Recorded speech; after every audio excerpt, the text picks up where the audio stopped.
los que se mueven con propósitos, marchan por el camino del menosprecio, andan por la vereda de la indiferencia, cruzan por el puente del marginamiento, se pasean por la plaza de la crítica, transitan por la avenida de la murmuración en contra y hasta en su propia familia se llegan a sentir despreciados. Muchos se sienten incómodos ante la presencia de alguien con propósitos divinos. Lo rechazan en su espíritu, no les gusta estar cerca de él. Lo ven como una molestia o una piedra en el zapato, porque en definitiva, para ellos no encaja en la sociedad de un mundo caído. Razón por la cual les cierran las puertas de la amistad y de la confianza. Cumplir los propósitos de Dios en esta vida tiene un alto precio de sufrimiento y dolor. Los verdaderos soldados de Dios se forman en la escuela del rechazo y en la universidad del desprecio. Siempre habrá alguien que no los quiera.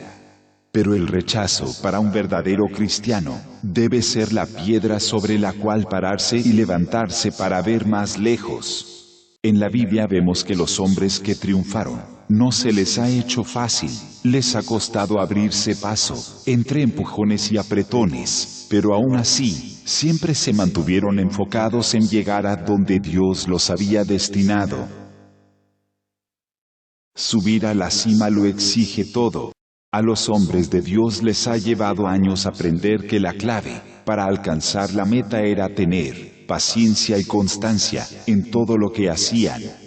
La visión de llegar a la cima es sin dudas la mayor motivación de todas y pensar en que solo Dios nos ayudará a llegar es la clave para el éxito de cualquier creyente. El tiempo de aflicción y tribulación es el tiempo más difícil para todo cristiano, porque cuando busca en su lista de amigos a quien llamar, no encuentra a nadie y de alguna manera se siente solo y sin contención. El sentimiento de soledad es inevitable, incluso para el creyente mismo, porque en su naturaleza humana, buscará el apoyo o el consuelo de amigos, y al no encontrarlo, irremediablemente no le quedará otra que buscar consuelo en Dios. Entonces podemos llegar a la conclusión de que sentirse solo es una etapa por la que pasa la gran mayoría de cristianos. A esta etapa la podemos describir como una etapa en la cual nadie te habla, ni te pregunta siquiera, ¿cómo estás? Pero la pregunta es, ¿de dónde nace la soledad o el sentimiento de soledad? De la miseria espiritual. Es que cuando perdemos contacto con la palabra de Dios, nuestro espíritu no recibe alimento espiritual, y perdemos contacto con las eternas promesas de Dios. Por eso nos sentimos a la deriva, en medio de la discordia, y lejos de Dios. La palabra soledad viene del griego y significa devastado, asolado, desolado, destruido, arruinado. Significa también aislamiento o confinamiento, falta de contacto con otras personas. El ser humano en medio de la soledad se siente devastado, arruinado a pesar de tenerlo todo, desolado a pesar de estar acompañado, destruido a pesar de estar vivo, inmerso en la depresión. Esa es la clase de miseria espiritual que produce el sentimiento de soledad. A David le pasaba lo mismo. En el Salmo 6, versículos del 6 al 7, dijo el salmista: Me he consumido a causa de mis gemidos.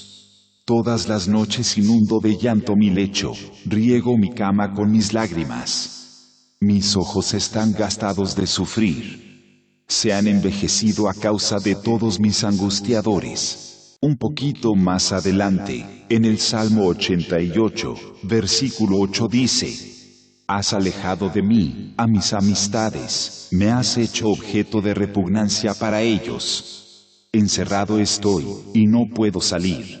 10 versículos más adelante en el Salmo 88, versículo 18 dice: Has alejado de mí al amigo y al compañero, y a mis conocidos has puesto en tinieblas.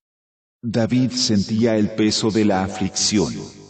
Dios mismo había alejado a David de sus amigos, de sus compañeros y de todos sus conocidos. David, estando triste, clamaba a Dios con lágrimas, con llanto, con súplicas, pero no solo eso, era tanta la soledad y la aflicción de David, que él decía que Dios también lo había desamparado, y que ya ni se acordaba de él. Vamos a leer el Salmo 88, versículos del 2 al 5, que dice: Llegue mi oración a tu presencia, inclina tu oído a mi clamor, porque mi alma está hastiada de males, y mi vida cercana al Seol. Soy contado entre los que descienden al sepulcro. Soy como hombre sin fuerza, abandonado entre los muertos, como los pasados a espada que yacen en el sepulcro, de quienes no te acuerdas ya, y que fueron arrebatados de tu mano. El apóstol Pablo también sintió lo mismo que quizás estás sintiendo tú en este momento.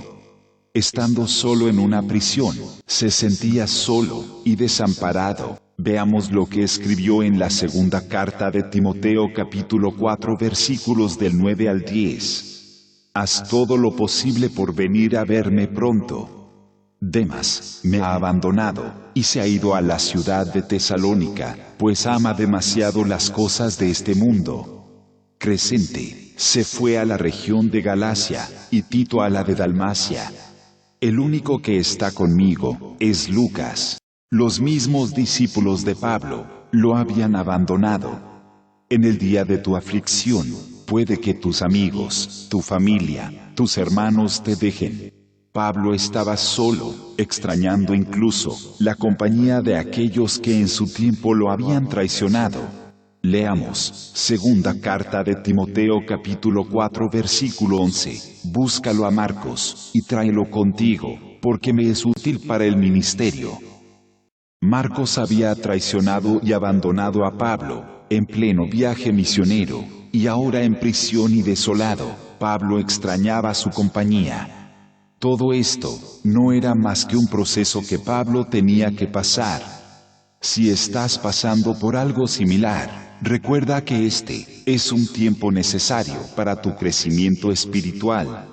Es Dios el que te está poniendo en este desierto, para que cuando te abandonen, no te amargues. Cuando te traicionen, no guardes rencor. Cuando te rechacen, no almacenes odio.